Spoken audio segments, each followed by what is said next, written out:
There's no feeling more intense than starting over.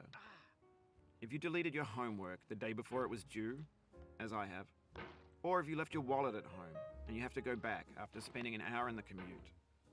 If you won some money at the casino and then put all your winnings on red but it came up black. If you got your best shirt dry cleaned before a wedding and then immediately dropped food on it. If you won an argument with a friend and then later discovered that they just returned to their original view. Starting over is harder than starting up. If you're not ready for that, like if you've already had a bad day, then what you're about to go through might be too much. Feel free to go away and come back. I'll be here. Alright, thanks for coming with me on this trip. I'll understand if you have to take a break at any point. Just find a safe place to stop and quit the game. And don't worry, I'll save your progress, always, even your mistakes. This game is a homage to a free game that came out in 2002, titled Sexy Hiking. The author of that game was Jazuo, a mysterious Czech designer who was known at the time as the father of B games. And B games are rough assemblages of found objects. Designers slap them together very quickly and freely, and they're often too rough and unfriendly to gain much of a following. They're built more for the joy of building them than as polished products. In a certain way, Sexy Hiking is the perfect embodiment of a B game. It's built almost entirely out of found and recycled parts, and it's one of the most unusual and unfriendly games of its time. In it, your task is simply to drag yourself up a mountain with a hammer.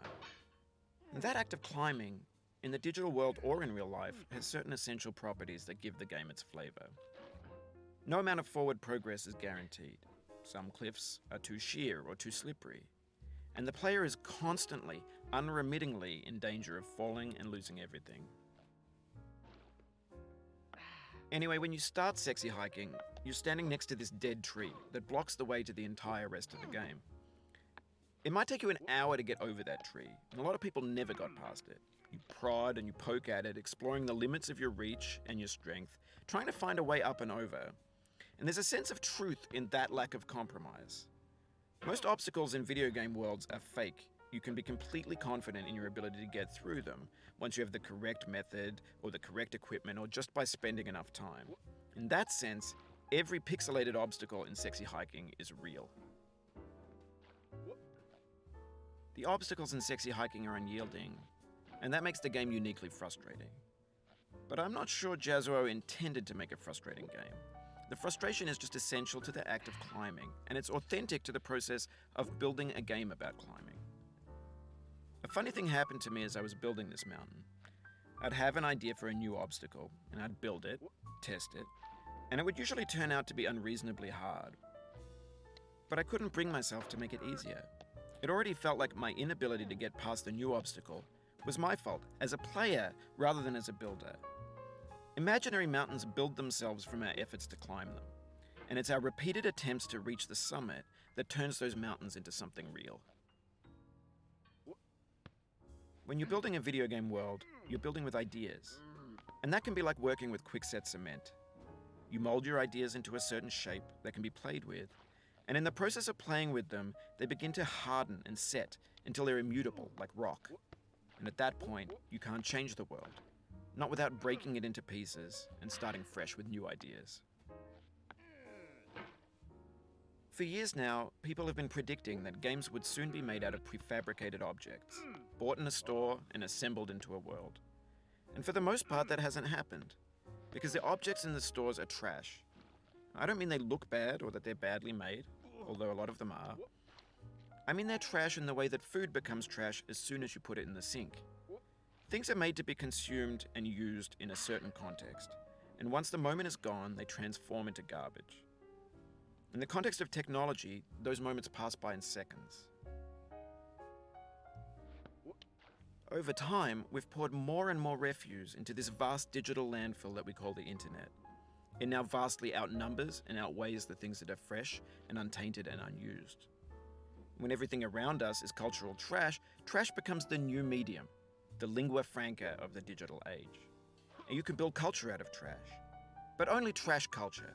B games, B movies, B music, B philosophy. Maybe this is what digital culture is. A monstrous mountain of trash, the ash heap of creativity's fountain. A landfill with everything we ever thought of in it. Grand, infinite, and unsorted. There's 3D models of breakfast, Gen X's fanfic novels, scan magazines, green screen Shia LaBeouf, banned snuff scenes on LiveLeak. Facebook's got lifelike bots with unbranded adverts and candid shots of Kanye and Taylor Swift mashups, car crash epic failed GIFs, Russian dashcam vids, discussions of McRibs, discarded, forgotten, unrecycled, muddled, rotten, untitled. Everything's fresh for about 6 seconds, until some newer thing beckons, and we hit refresh. And there's years of persevering, disappearing into the pile, out of style, out of sight. In this context, it's tempting to make friendly content that's gentle, that lets you churn through it but not earn it. Why make something demanding if it just gets piled up in the landfill, filed in with the bland things? When games were new, they wanted a lot from you. Daunting you, taunting you, resetting and delaying you. Players played stoically. Now everyone's turned off by that. They want to burn through it quickly, a quick fix for the fickle, some tricks for the clicks of the feckless. But that's not you, you're an acrobat. You could swallow a baseball bat. Now I know, most likely you're watching this on YouTube or Twitch, while some dude with 10 million views does it for you, like a baby bird being fed chewed up food. That's culture too. But on the off chance that you're playing this, what I'm saying is, trash is disposable, but maybe it doesn't have to be approachable. What's the feeling like? Are you stressed? I guess you don't hate it if you got this far. Feeling frustrated? It's underrated. An orange is sweet, juicy fruit locked inside a bitter peel. That's not how I feel about a challenge. I only want the bitterness. It's coffee. It's grapefruit. It's licorice. Oh, you just lost a lot of progress. That's a deep frustration, a real punch in the gut.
Oh, no. Oof, sorry about that. Oh, it happened again. Keep on trying, don't let it get to you.